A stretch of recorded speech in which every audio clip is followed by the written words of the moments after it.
Assalamualaikum warahmatullahi wabarakatuh. Perkenalkan nama saya Herlika dari Prodi D3 Kebidanan Universitas Aisyah Palembang. Di sini saya akan mempresentasikan materi saya yang berjudul Hak Asasi Manusia. Pilar martabat dalam profesi dan kehidupan berbangsa.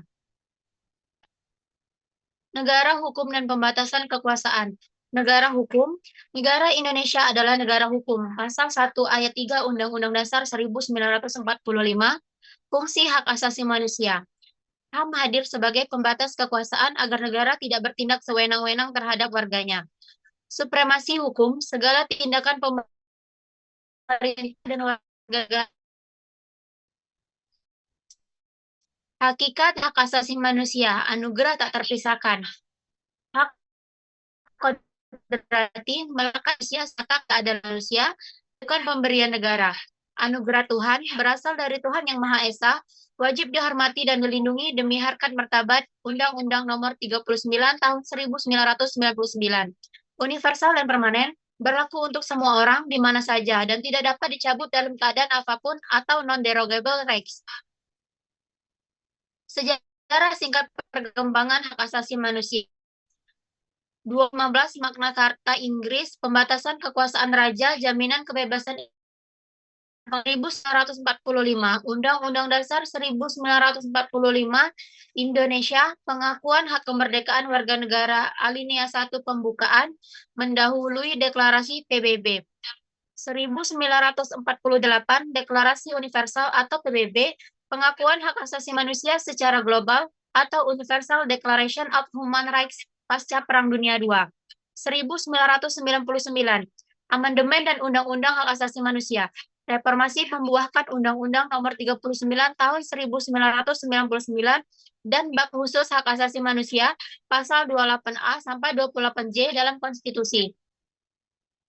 HAM dalam Konstitusi Indonesia, pasal 28A sampai 28J, hak asasi atau universal kodrati, hak warga negara atau konstitusional, kewajiban atau batasan hukum, fokus hak dasar Undang-Undang 1945. Pasal 28A, hak untuk hidup dan mempertahankan kehidupan. Pasal 28C, hak mengembangkan diri dan mendapatkan pendidikan atau manfaat iptek. Pasal 28G, hak atas perlindungan diri, privasi, dan rasa aman. Pasal 28H, hak atas pelayanan kesehatan dan jaminan sosial. Tanggung jawab negara terhadap hak asasi manusia berdasarkan pasal 28 1 ayat 4 Undang-Undang Dasar 1945, hormati atau respon warga jiwa asasi individu atau korporasi. 3. Memenuhi atau fulfill, negara memfasilitasi kebutuhan dasar atau pendidikan fasilitas kesehatan. 4. Memajukan atau promote, negara mensosialisasikan dan mengedukasi masyarakat tentang hak asasi manusia. HAM dan etika tenaga kesehatan atau nakes.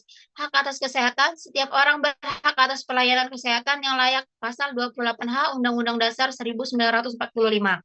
Hak perlindungan reproduksi, jaminan fungsi reproduksi wanita terlindungi dan diakui sebagai bagian dari HAM Undang-Undang Nomor 39 Tahun 1999 Pasal 49.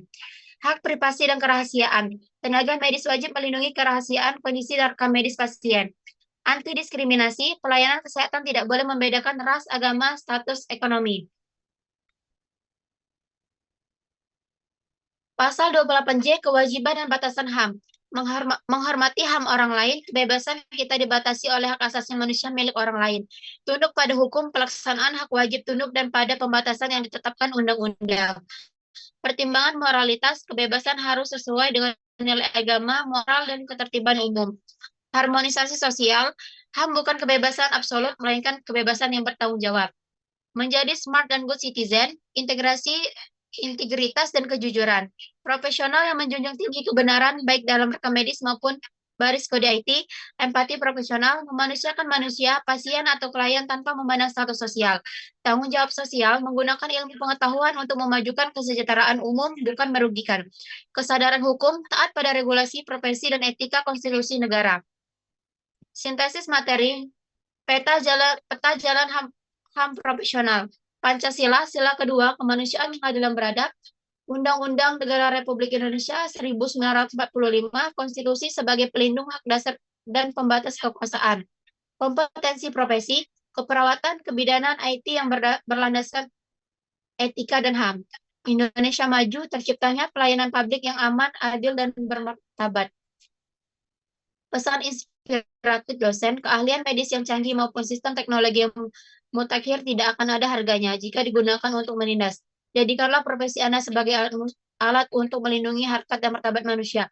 Ilmu tanpa kemanusiaan akan kehilangan nurani, hukum tanpa keadilan akan kehilangan maknanya. HAM adalah komitmen memanusiakan manusia.